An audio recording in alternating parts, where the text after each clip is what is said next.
이제 3장에서 이미 이제 조서가 유다인들을 다 진멸하게 되는 그 조서가 발행이 되었고, 또 불임, 그러니까 다시 제비 뽑기를 해서 그 날짜도 정해졌습니다. 자, 이렇게 해서 왕의 조서가 발표가 된 것을 알게 된 모르드게는 당황합니다. 매우 중대한 사태, 그의 모든 민족과 삶을 파괴할 수 있는 위기 앞에서 모르드게는 과연 어떤 일을 할까? 사실 삶의 위기라고 말하지만 그 삶의 위기가 상대방의 불의로 인하여 발생합니다. 내가 잘못해서 발생한 위기라고 보기보다는 불의한 사회, 불의한 제도, 불의한 사람들이 음모를 벌여 이렇게 삶의 위기가 촉발되게 되었습니다. 여기에 대하여 모르드게가 한 일에 대하여 우리의 관심을 한번 기울여 보겠습니다. 먼저 그는 옷을 찢고 베옷을 걸칩니다. 재를 뒤집었습니다.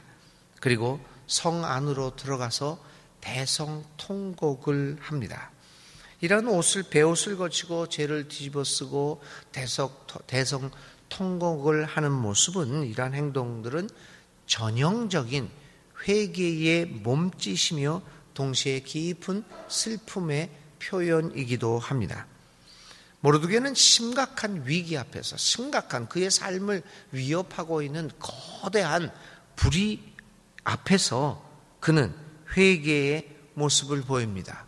어떻게 보면 우리는 그 모습이 굉장히 나약한 모습으로 보여지기도 합니다. 아니, 불의한 일이 있으면 거기에 강력한 저항을 해야지, 항거를 해야지.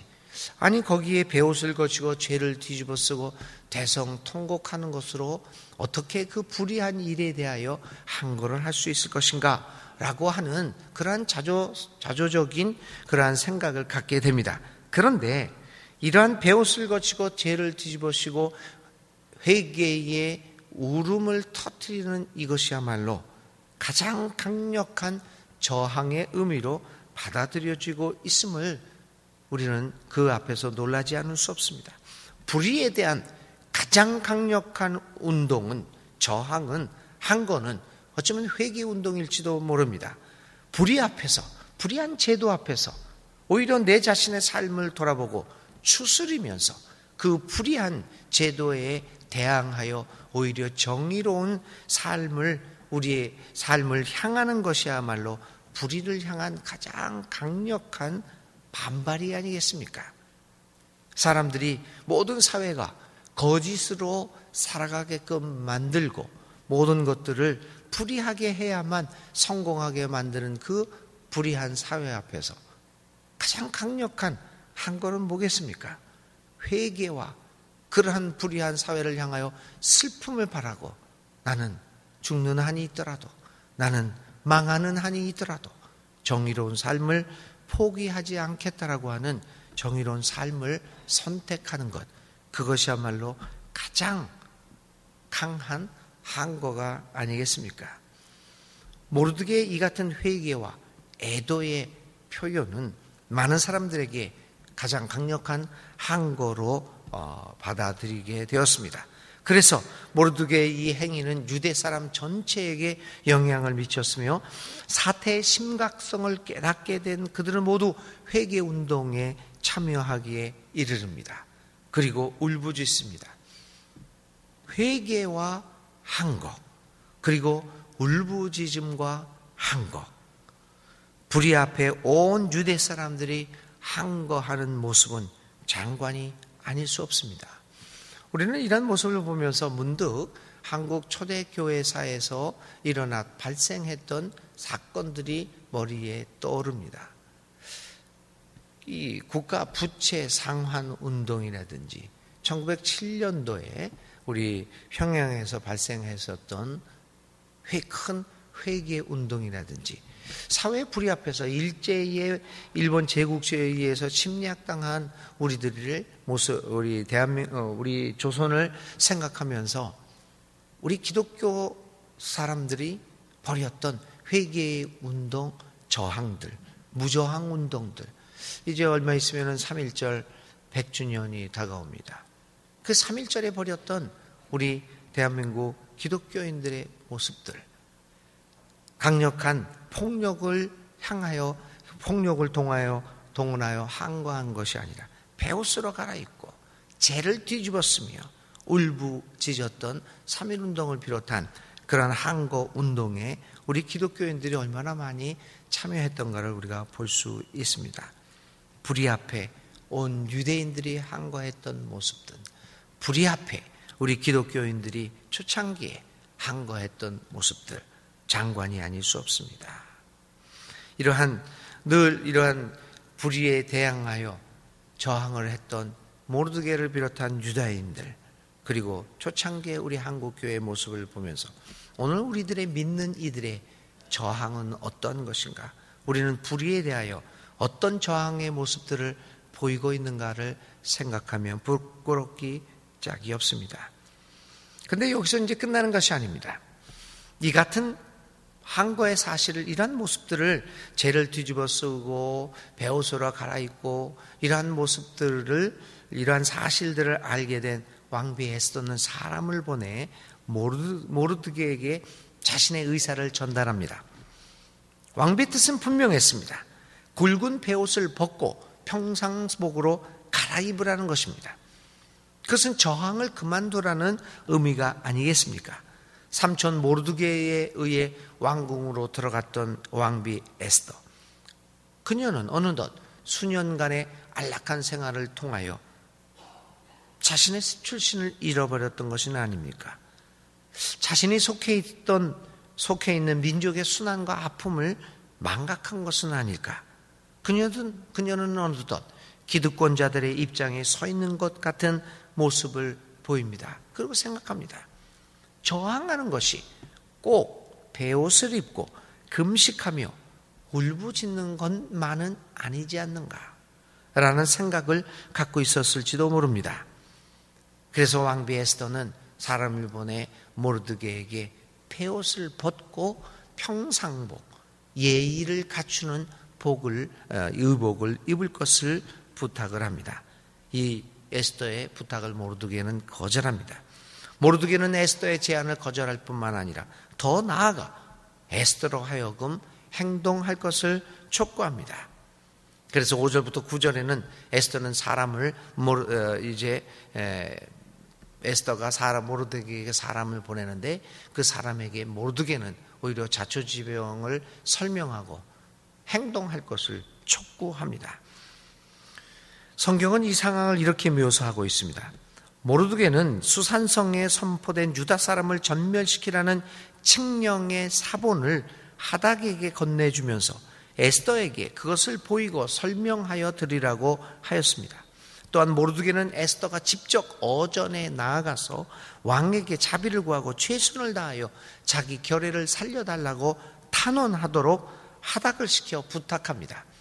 모르드게는 베옷을 벗지 않았을 뿐만 아니라 에스더가 해야 할 일을 이야기합니다. 왜 에스더가 왕비가 되어야 했다는 것, 그것이 바로 이 때를 위함이 아닌가라고 하는 역사관을 이 모르드게는 에스더에게 이야기합니다. 간절한 마음으로 에스더에게 민족을 생각하라는 전가를 합니다. 민족이 없는 개인의 존재는 의미가 없다는 것을 모르드게는 잘 알고 있었습니다.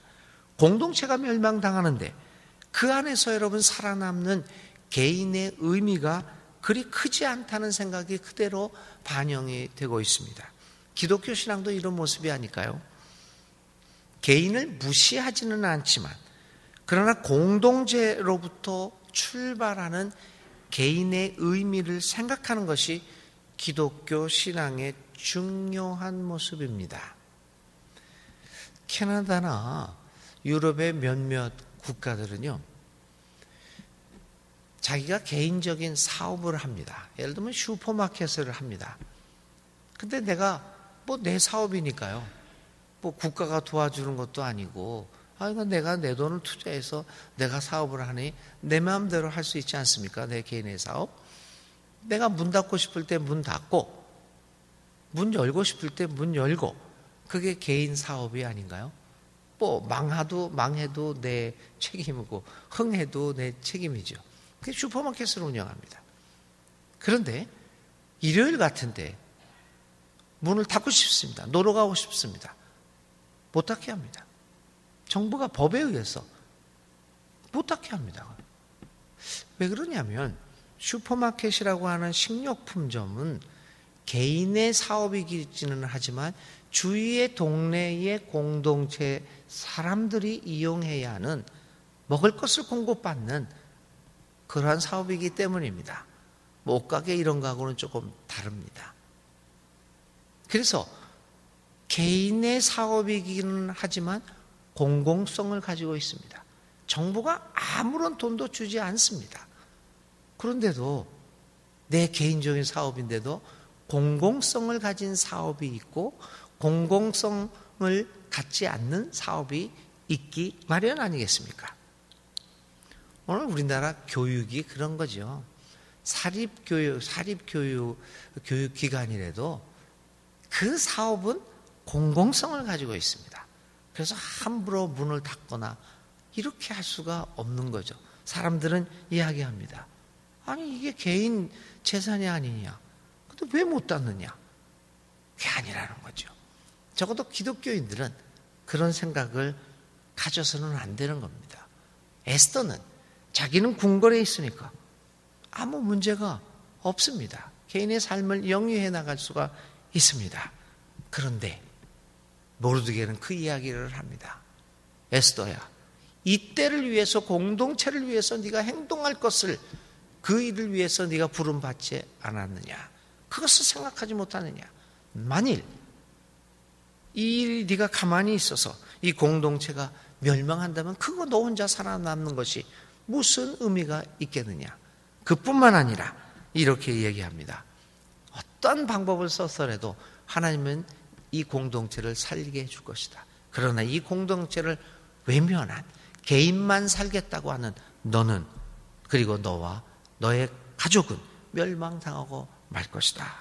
민족 공동체의 멸망 앞에서 개인의 존재가 어떤 의미를 가지고 있을까라는 질문을 갖게 만듭니다. 에스더의 가장 큰 문제점은 자신의 삶이 개인의 삶이 아니라 공공의 삶이었다고 하는 것을 잊어버렸다는 것이죠. 이제 오늘 우리들의 삶이 우리가 평생 고민해야 할 신앙적 그리고 신학적 주제가 바로 이것입니다. 비록 개인의 삶을 살고 개인적인 일을 하고 개인의 삶을 건드릴 수 없다라고 생각하고 있을지라도 성경은 개인의 삶이 개인의 것이 아니다. 공공의 성격을 띠고 있다는 것을 말하고 있습니다.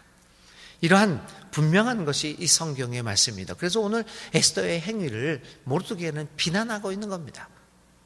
자기만은 살겠다는요. 그래서 이제 모르드게는 이 에스더의 제안을 에스더에게 행동할 것을 얘기했는데 이 에스더의 거절을 전해 듣고 자신의 의사를 분명하게 밝히며 다시 한번 에스더에게 이렇게 행동할 것을 요구하고 있습니다. 결국 모르드게의 촉구를 전달받은 에스더는 거기에 대하여 회개하고 즉각 반응합니다. 에스더는 자신의 순간적인 판단을 철회하고 올바른 길을 선택하기로 결정합니다. 자신의 개인적인 삶을 포기하고 공공의 이익을 선택합니다. 바로 이것이 오늘 우리 이 사회에서 살아나가는 우리 기독교인들이 택해야 할 삶의 결단이지요. 오늘 우리 교회들도 그렇고 우리 믿는 개개인의 삶 속에서 이 공공성을 다시 한번 생각해 보는 건 참 중요한 일이 아닐 수 없습니다. 그래서 그녀는 이제 올바른 길을 선택하기로 결정하고 16절에 이렇게 얘기합니다. 법을 어기고서라도 내가 임금님께 나아가겠습니다. 그러다가 죽으면 죽겠습니다. 에스더의 신앙적 결단이 돋보입니다. 에스더의 결단이 결코 쉬운 것은 아니었을 것입니다. 그러나 에스더는 하나님의 역사 섭리 방식에 뒤늦게 눈을 뜨고 자신의 안락한 삶의 상황에 매몰되지 않고 위대한 결단을 하게 됩니다. 죽으면 죽으리라. 망하면 망하리라 라고 하면서 그녀는 하나님 앞에서 신앙적인 결단을 하게 됩니다. 이 신앙적인 결단은 자신의 개인적인 삶을 위한 결단이 아니었습니다. 공공의 이익을 위한, 우리가 좀 더 그걸 신학적으로 얘기하면 하나님 나라의 의와 그 뜻을 위하여 결단을 하는 겁니다. 많은 사람들은, 우리들은 이런 이야기를 하죠. 뭐 하나님 앞에서 위대한 결단, 사실은 이 하나님 앞에서의 위대한 결단이라고 하는 것은 이 개인의 이익과는 큰 상관이 없는 겁니다. 이 역사 앞에서, 하나님 앞에서 공공을 위한 이 결단을 하게 됩니다.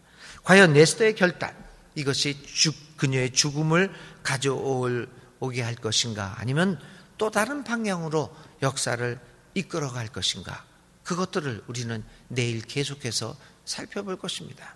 공공을 위한, 하나님 나라를 위한 이 위대한 신앙의 결단이 과연 망함의 역사를 만들어낼 것인지, 죽음의 역사를 만들어낼 것인지, 아니면 하나님 어떤 다른 방법으로 이 역사를 다른 방법으로 이끌어갈 것인가, 우리는 궁금할 수밖에 없을 것입니다. 우리 에스더서는 이러한 의미에서 하나님이 역사를 이끌어 나가는 방안들을, 그러한 그 정형들을 우리들에게 가르쳐 주고 있습니다. 오늘 4장에서 다시 한번 하나님이 어떻게 역사를 이끌어 가시는가 하는 것을 생각하면서 오늘 하루를 묵상하시기 바랍니다. 오늘의 생각할 말씀은 이때를 위함이 아닌가와 죽으면 죽으리다 라고 하는 신앙의 결단입니다. 이 두 말씀을 기억하시면서 오늘 하나님 앞에 기도하며 묵상하시기 바랍니다. 오늘의 기도 드립니다. 하나님, 험악하고 불의한 현실 앞에서 믿음의 결단을 하는 것이 참으로 어렵습니다. 불의가 판치는 세상에서 정의롭게 살아간다는 것이 얼마나 어려운 일인가를 경험합니다. 하나님의 뜻을 따라 살아가는 것이 참으로 힘든 세상이 되었습니다. 고난과 죽음을 각오하지 않고서 주의 길을 갈 수 없는 세상입니다. 과연 내가 이러한 상황 속에서도 믿음의 결단을 할 수 있겠습니까? 하나님, 나를 도우셔서 죽으면 죽으리라 라고 하는 각오로 주님의 길을 선택하는데 주저하지 않도록 용기와 결단력을 주옵소서. 예수님의 이름으로 간절히 기도를 드립니다. 아멘. 오늘의 실천입니다. 나의 지나간 삶 속에서 고난을 각오하고 주의 길을 선택한 적이 있는가를 생각해보고, 그때 하나님께서 나의 삶을 어떻게 인도했는가를 생각해보며 하나님의 은혜에 감사하는 기도를 올려봅시다. 두 번째는요, 오늘의 삶에서, 지금 당장 오늘의 삶에서 혹시 에스더처럼 죽으면 죽으리라 라고 하는 각오를 가지고 결단해야 할 일이 있습니까? 만약 있다면 하나님의 도움을 위해서 오늘 하루 간절히 기도하면서 오늘의 말씀을 실천해 보십시다. 주님 가르쳐준 기도 드립니다. 하늘에 계신 우리 아버지, 아버지의 이름을 거룩하게 하시며 아버지의 나라가 오게 하시며 아버지의 뜻이 하늘에서와 같이 땅에서도 이루어지게 하소서. 오늘 우리에게 일용할 양식을 주시고 우리가 우리에게 잘못한 사람을 용서하여 준 것 같이 우리 죄를 용서하여 주시고 우리를 시험에 빠지지 않게 하시고 악에서 구하소서. 나라와 권능과 영광이 영원히 아버지의 것입니다. 아멘. 오늘도 하나님 앞에 간절히 기도 드릴 때 주께서 우리의 기도와 함께 하십니다.